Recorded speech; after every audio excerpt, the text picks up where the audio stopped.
Welcome to the town of Rivermore. Your first time here? Well then, it seems I'll need to fill you in on things. Let's see, where to begin? Rivermore was once a far more beautiful village, center of trade and culture in these the mountains of Cliffhaven. But as kings and their paramours are seldom satisfied with the opulence of royal life, violence and destruction followed soon after. The war was devastating. Invaders from across the seas sacked the capital city of Hollow's Keep and stole the ancient artifacts of the kingdom of Silverdale. Our entire history wiped clean in the blink of an eye. Rivermore was spared from the fighting, but dependent on commerce from Hollow's Keep, the village never quite recovered. What was once a bustling township is now little more than a brief stop for travelers to rest their weary legs. This is Hadrick, Constable of Rivermore. He keeps the peace, in case the other two locals start misbehaving. Yes, there are a mere 3 residents left in Rivermore. Not quite the metropolis it once was. Oh, nice to see a new face in Rivermore, said Hadrick. We don't get many visitors these days. Do you plan to stay the night? Hadrick was terribly busy. You see, every township in the kingdom is required to pay tribute by the full moon. A portion of all the town's income and resources go to the king.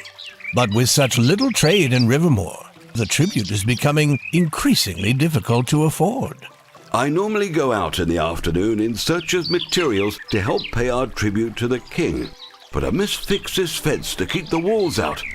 We've lost 3 loaves of bread and as many nights to those greedy scavengers. Hadrick had a glint in his eye as he stared you up and down. Do you think perhaps you could go out for me?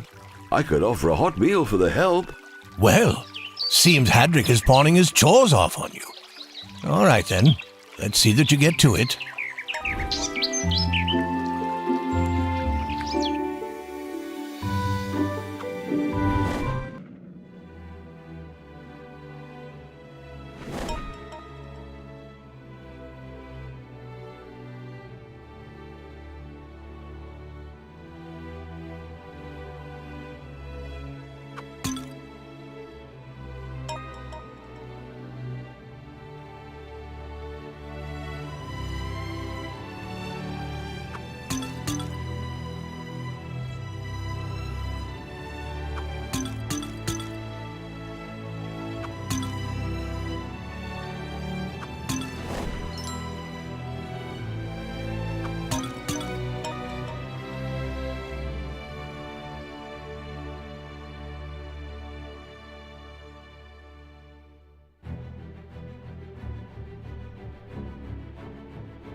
This would be Winifred, Hadric's third cousin, twice removed on his mother's side. Hadric, Said Winifred. are you ever going to fix my butter churn? It seems Hadric had been promising all week. I haven't the time, Winifred. I've only just now fixed a fence to keep the wolves out, and our tribute is nearly due. As Hadric turned to greet you, he spotted the strange rune protruding from your satchel. What have you got there? Winifred eyed the object with a confused stare. That's a funny-looking rock. It's not a rock. It seems to be some sort of rune. Hadric took the rune and looked it over. You found this up in the mountains? I can't say I've ever seen anything like it. We should send it to the scribes in Hollow's Keep for identification. I'll prepare a hawk to deliver it. Said Winifred. Whatever it is, I hope it's worth something. Might help pay our tribute this month.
Hadrick our hawk has just returned from Hollow's Keep.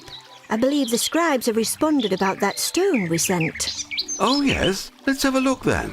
Hadrick unrolled the scroll brought in by the hawk and began reading. Let's see. It seems that the scribes have identified the item. It's a chronicle rune. A chronicle rune? Said Winifred. Aren't those the ancient historical records of the kingdom? I thought they were all stolen during the Great War. They were. Hadrick showed Winifred the letter. Look, it's the king's own seal. He's made a special request that we search for more of the runes and return them to Hollow's Keep. In exchange, he agrees to offer funds to help us restore Rivermore. This was quite the news. The chronicle runes were thought to be lost to time. A curiosity indeed.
Oh, hello.